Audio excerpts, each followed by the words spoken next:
guys, Asher coming at you today, Watcher of Realms. Welcome to the video, guys. Hopefully it finds you all doing well out there. If not, I'm sending some positive vibes your way today. Sending some love your way if you need it out there. Hey, today, we actually had Fastidious on the channel, right? And he kind of went through my entire account. In case you missed the video, I'd highly recommend you watch it. Talked about different heroes that I was gearing either a little bit or a lot of it incorrectly, and just kind of getting his feel for my entire account. Now, walking out of that video, I felt a little bit motivated. I'm like, okay, I know exactly what I have to do, exactly where I need to focus. And you know how these games, it comes in ebbs and flows where you just get really into them, and then you're just more playing casually, kind of going through the daily routine or the motions, and then you find this hot spell where you're really into them again. Anyway, I say all that to say, off air, it's a shame because it was like the first thing we talked about off air. I was like, so dude, where the heck should I focus? Like, where should I be using 90% of my stamina in the game right now? Or should I be allocating it everywhere? And he's like, dude, one answer: artifact material raid. Just like spend all day, all night, all the time playing artifact material or farming artifact material raid, because artifacts are so important in this game. Now, I think I already knew that, but sometimes you just, I don't know if you guys are the same way, but sometimes you're like, okay, I should split my stamina between, like, obviously I need promotion raids, I need gear raids, I need gear, because gear is everything in this game too. But when you think about it, guys, I mean, artifacts give you such a massive stat boost and then an additional boost on top of that.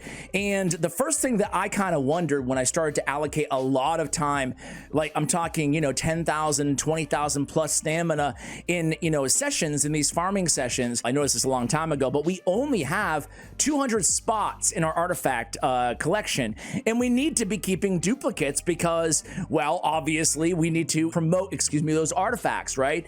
So the question begs itself, I need to sell a lot of artifacts. Which artifacts should I be selling, and which artifacts should I be keeping? Now, a lot of that is intuitive, right?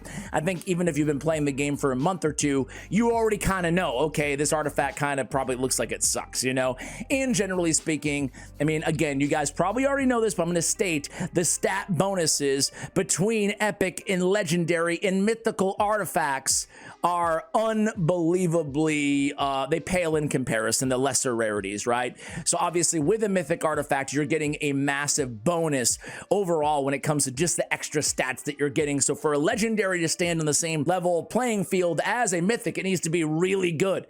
So what I did for today's video is I have a list of 10 artifacts that you should never sell, no matter what. Okay, truthfully, this list could probably be a little bit longer. I would love to make a part 2, maybe the most underrated artifacts in the game.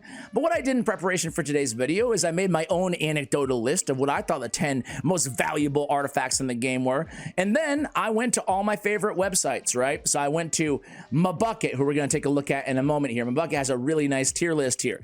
I went to Ayumi Love.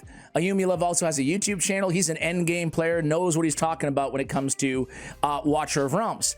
And then I went and I visited a few YouTube channels to see what other people ranked as the top artifacts in the game. And then I went to allclash.com/Watcher of Realms, and they have their own artifact tier list as well. So basically, I aggregated a bunch of data, so you're not just getting my opinion, you're getting a ton of opinions rolled into one.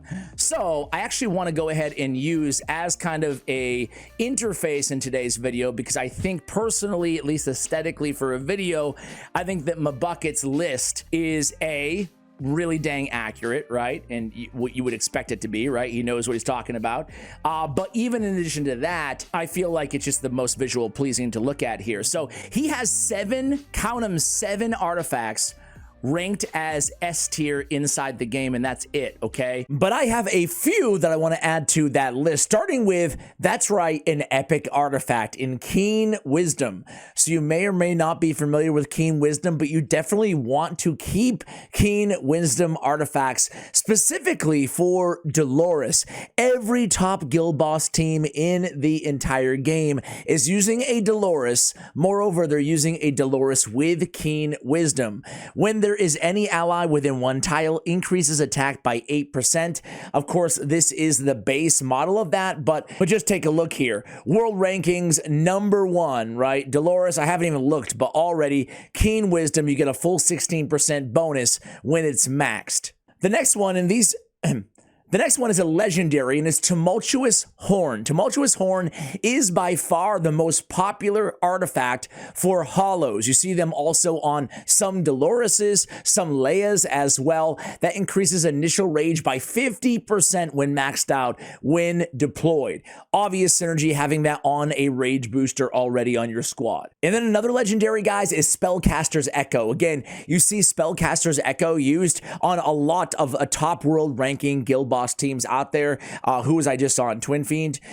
You can see Spellcaster's Echo that gives 15% rage after using a skill. So incredibly powerful rage regen built into the artifact. Now let's go ahead and move over to the tier list. Take a look at the next 7 plus a few extras for you guys. So for fighters, Scarlet Hunt. This is a mythic artifact, obviously increased damage by 20% to targets with bleeding. So especially on a Salazar, on an Ardia, and any other hero they introduce to the game with bleed, you know, they have great synergy for obvious reasons. The reason this is so valuable is that the overall damage boost, it's not crit damage increase, it's not attack increase, it's just straight up damage increase to targets with bleeding. Just need to have a bleeder on the team or the artifact on a bleeder, right? Wailing Skull. This is probably the best artifact in the game, or it's up there with a couple that we'll mention as we go through here. It's one of the most hard to get artifacts in the game.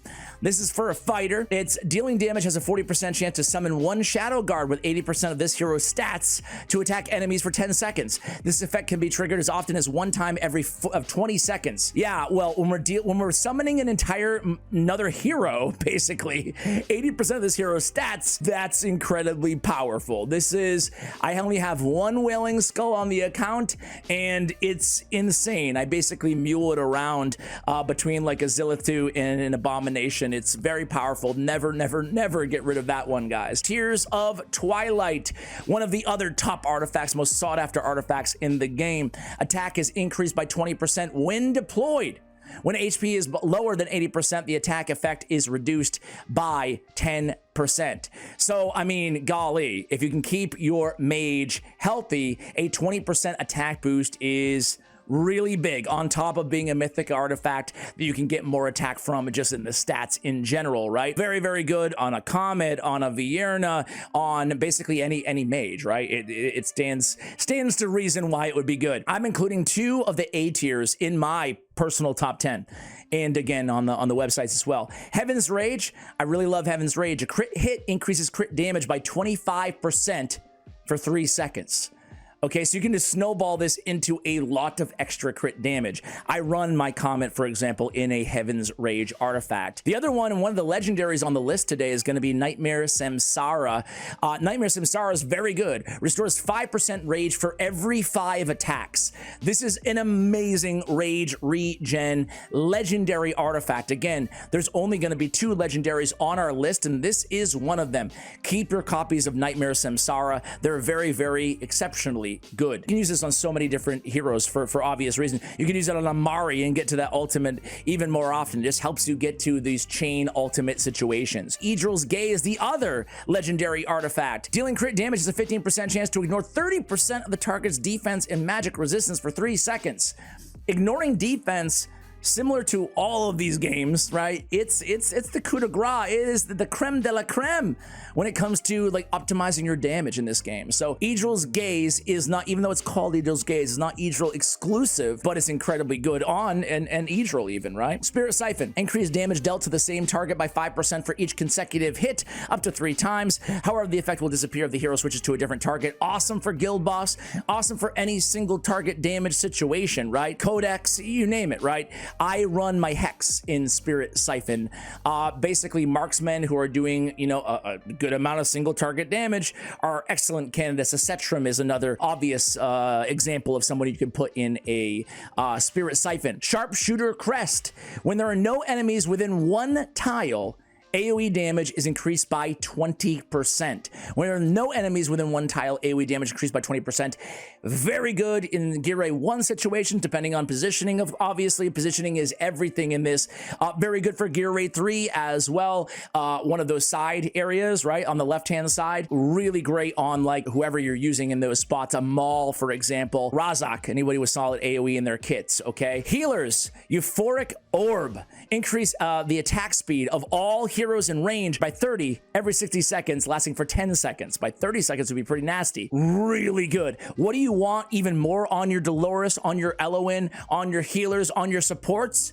How about increasing everybody's attack speed? It's incredibly valuable. It speaks for itself, right? There is one that I wanted to mention here, and it is the increased healing effect, single target by 3% for every additional ally present in range, stacking up to 4 times in the Elcian Epiphat. I mean, this one is great. I use this one actually on a Hollow because in some situations, I need her to be both a rage regen, but also a competent healer. And her range is so big. Vortex, another one, right? Healers with big ranges, they benefit incredibly from this particular artifact. And again, this is like great to put on your healers. And then last but not least is going to be defenders. And last but not least is going to be the Bastion Ring, guys. This is obviously the perfect artifact. I couldn't pull it up on my bucket, so I had to get it in game here. But Bastion Ring is the perfect artifact for a defender, right? Increase block by 1, increase physical damage reduction, magic damage reduction by 4% for every blocked unit, stacking up to 4 times. So we get 16% potential. Well, yeah, 16% if you're blocking 4, 3 plus 1 in most situations. You're getting the 4-fold blockage, the damage mitigation, and I mean, having a defender be able to block more units obviously has inherent value in so many situations. Void Rift to Gear Rage to everywhere in this game. Overall, guys, those are my picks for top 10 artifacts inside the game. These are artifacts you definitely want to keep your hands on, even duplicate copies. Take advantage of. What about you guys? Did I snub some of your favorite and most used artifacts? Let me know in the comments below. Thank you for watching, and as always, take care, guys.